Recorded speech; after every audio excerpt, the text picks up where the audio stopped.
Le FC excuse, j'ai une très bonne nouvelle pour vous dans cette vidéo actualité. Tout d'abord, laissez-moi vous saluer. Salut tout le monde, j'espère que de votre côté, tout va bien. On se retrouve pour une nouvelle vidéo actualité sur le FC Barcelone. Et oui, aujourd'hui c'est le jour du FC excuse. Vous avez fait une nouvelle recrue et c'est une recrue de taille. Là, vous commencez à avoir de très bons soldats à vos côtés. C'est bien évidemment du communiqué de Lewandowski que je vais parler. Il y a beaucoup d'informations mine de rien aujourd'hui, mais Lewandowski, moi ça m'a fait rire.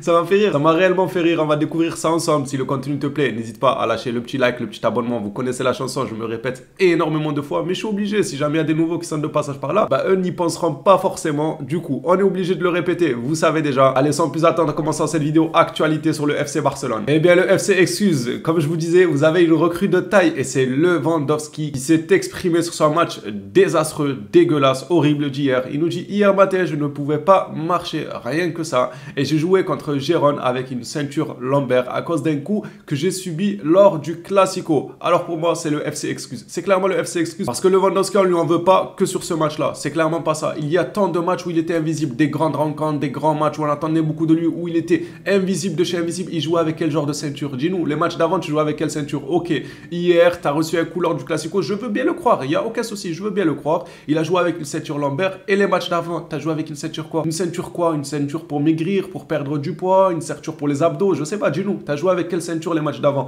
Donc je trouve ça un peu comme étant une excuse, même si encore une fois je le crois, mais ça n'excuse pas le fait que son niveau est désastreux depuis maintenant un moment et qu'il n'apporte pas tant que ça. Je réponds aussi rapidement aux commentaires que j'ai pu avoir sur le débrief d'hier. Alors il n'y en avait pas énormément, mais il y en a certains qui disaient exactement ce que je disais moi il y a encore quelques mois, quand je disais que Lewandowski il est mal entouré. Lewandowski il n'est pas bien servi. C'est quelqu'un, il est dans les tapines lui. Il aime quand le CR qui soit dans de bonnes dispositions pour pouvoir marquer. Mais force est de constater avec le temps, on ne va pas se mentir, ce n'est pas que ça. Ce n'est pas que ça. Pourtant moi-même je l'ai dit les frérots. Moi-même j'ai eu à dire cette théorie sur le fait, et elle est réelle, c'est même pas une fausse théorie. Il est mal entouré, tout ça. Mais on voit que le joueur lui-même manque de confiance. Il rate ses contrôles. C'est quoi le rapport? C'est quoi le rapport? Ah, donc il contrôle mal le ballon parce qu'il a Rafinha et Ferran Torres et Fati à ses côtés. Mais ça n'a aucun sens. Normalement, il devrait quand même faire un bon contrôle de balle. Normalement, il devrait quand même prendre une bonne décision en balle au pied. Mais il ne fait pas ça. Donc lui-même, il ne ramène pas cette attaque-là vers un chemin un peu plus sain. Un chemin avec une philosophie de jeu assez construite, tout ça. Lui-même est un frein pour l'instant à cette attaque. Et c'est pour ça que pour moi, avant, je disais l'excuse d'être mal entouré.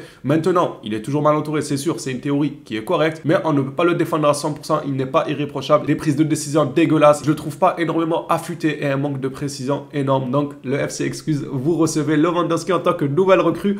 Pour les excuses, ceux qui aiment bien dire, oh, on a des blessés, on a ci, on a ça, il fait pas beau, il n'y a pas de soleil, il faut ci, il faut ça, voilà. Vous avez Lewandowski, maintenant, vous avez de très bons soldats.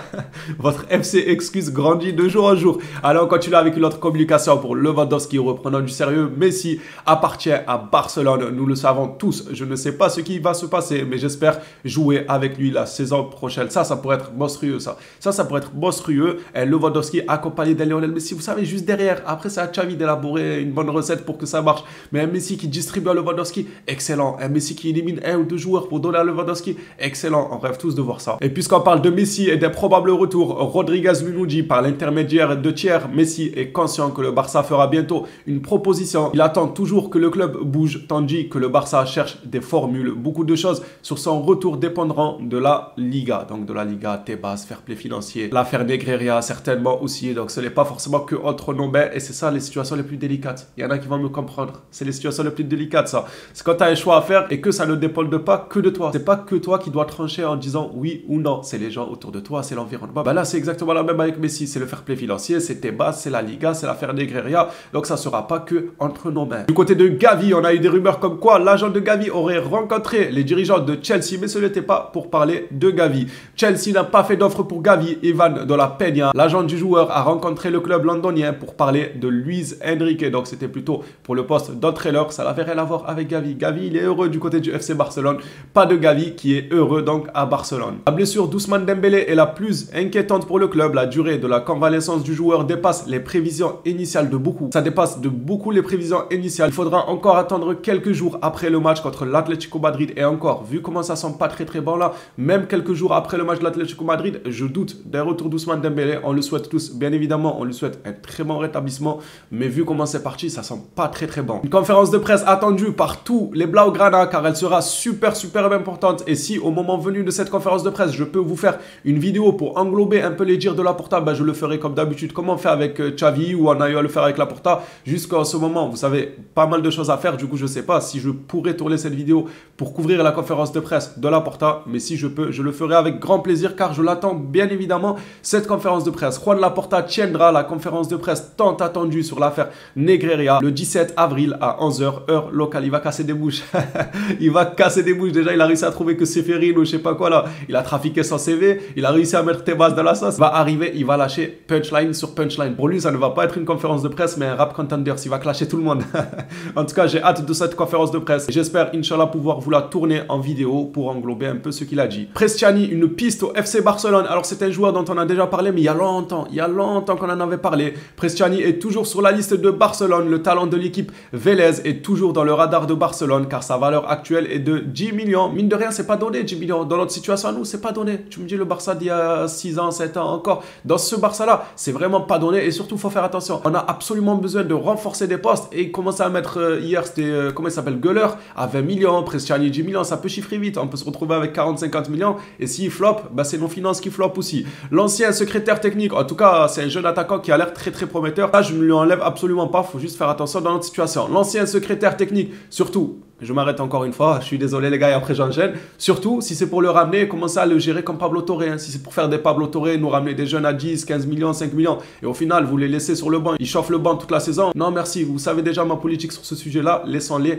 s'amuser dans d'autres clubs et progresser dans d'autres clubs. L'ancien secrétaire technique, Raymond Blanes, était sur le point de le signer en 2021 et maintenant qu'il a prouvé son talent, la moitié de l'Europe veut le signer. Encore une fois, le Barça tarde énormément quand ils ont des pépites entre les mains, quand ils visent des pépites, ils attendent toujours qu'il y ait beaucoup de clubs qui viennent les concurrencer au lieu de tenter le coup, de le prendre à 3-4 millions et de voir ce que ça donne. Eux non, ils attendent qu'ils prouvent. Après tu me diras, d'un côté ça peut paraître normal, tu ne veux pas forcément miser sans savoir si le joueur va prouver ou pas, mais d'un autre côté tu prends un risque aussi parce que s'il prouve tu auras trop de concurrents.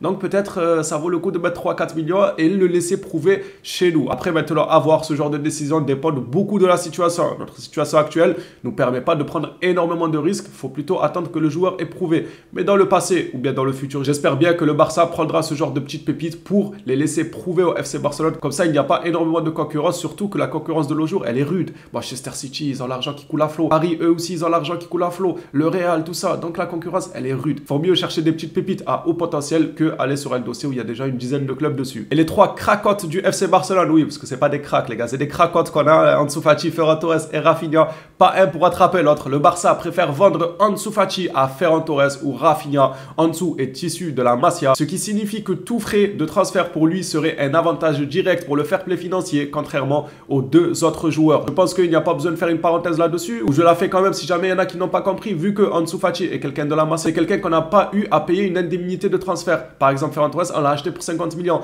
Donc pour le fair play financier, il vaut mieux vendre quelqu'un que tu as formé à la Masia, qui n'a pas eu forcément une indemnité de transfert, tout ça. Ça sera une plus-value, ça sera un bénéfice plus énorme que si tu vendais un joueur que tu as acheté, vous comprenez? Donc Rafinha et Ferran Torres, qui eux ont été achetés de leur côté, pour le fair play financier, ça serait pas forcément exceptionnel qu'ils soient vendus. Après, ça dépend encore quel prix. Il vaut mieux quelqu'un que tu as eu gratuitement à vendre. Comme ça, le bénéfice est colossal et c'est pour ça que le Barça, apparemment, selon Sport, pour l'instant, il privilégie plus une vente d'Ansu Fati que les 2 ans. Ce communiqué, j'ai hésité à le prendre, mais au final, je me suis dit, il est totalement véridique et ce sont les termes qui sont dits. Le socios du Barça qui va au stade et qui voit ce match n'a plus envie de revenir voyant ce style de jeu. C'est totalement vrai. Il y a des enfants qui ont dormi hier et nous, les adultes aussi, on a dormi. On a rempli devant le match. C'était dégueulasse, c'était horrible. Pour vous dire une petite anecdote, des fois, Giron, il construisait des actions, j'avais l'impression que c'était le Barça. Des fois, Giron, il jouait, je me suis dit, attends, on a changé de maillot, c'est nous, on joue avec ce maillot, c'est nous, Giron. En fait, moi, je supporte Giron, je vais faire un débrief sur Giron. Non, vraiment, il y a eu des actions où on pouvait se poser des questions. Comment Giron, ils arrivent à mieux construire que nous? Comment vous expliquez ça? Ah, ils ont des blessés. Ben non, ils ont une équipe moins forte que nous. Ils ont un moins bon budget que nous. Ils ont moins de joueurs talentueux que nous. Mais pourtant, ils arrivent à construire des accents. Mais nous, avec Rafinha, Ferran, Gavi, Araujo, Koundé, tout ça, on n'arrive pas à construire des accents. Bon, ok, c'est pas grave. Mais ce qui est sûr, c'est que ce communiqué dit clairement les termes. Un socios qui vient et se voit proposer ce genre de prestations, ben, il n'a juste pas envie de revenir. Javi Miguel, qui fait pas dans les détails, qui lui aussi dit les termes envers Sergio Roberto, je suis extrêmement d'accord avec ses dires. C'est bien d'être un joueur polyvalent. On va s'arrêter déjà à ça parce que Sergio Roberto est un joueur polyvalent. polyvalent. Sergio Roberto est un joueur qui peut t'aider à plusieurs postes. Seulement voilà, le joueur, il peut t'aider à plusieurs postes, mais il est excellent dans aucun poste.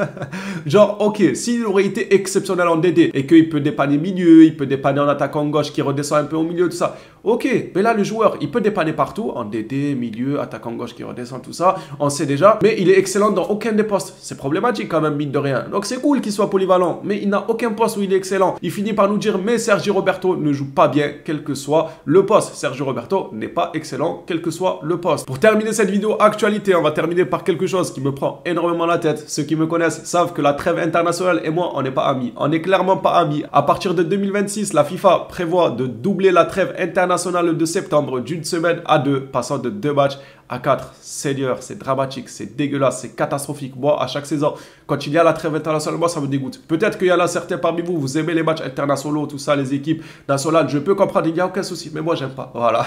Faut respecter mon avis comme je respecte le vôtre. La trêve, moi, ça me fatigue. Et le fait de savoir qu'en 2026, ils veulent rallonger cette trêve-là, bah, ça me dégoûte encore plus. Je trouvais ça déjà énorme. 2 matchs, la trêve, on coupe comme ça la saison, ils partent. Surtout nous, en ce moment, à chaque fois qu'il y a des trêves, on a des blessés, tout ça. Non, ça fait mal au crâne au bout d'un moment. Donc, déçu de cette information. Mais bon, vous connaissez, capitalisme, argent, il faut bien faire une course à la richesse. Donc là où on peut gratter des sous, rajouter des matchs, rajouter des compétitions, ben on va pas s'en priver. Les Blaugrana, ce fut un plaisir de partager cette vidéo actualité avec vous, comme d'habitude. Merci à tous ceux qui suivent les actualités régulièrement. On se revoit à une prochaine vidéo sur le FC Barcelone. D'ici là, prenez soin de vous les phénomènes.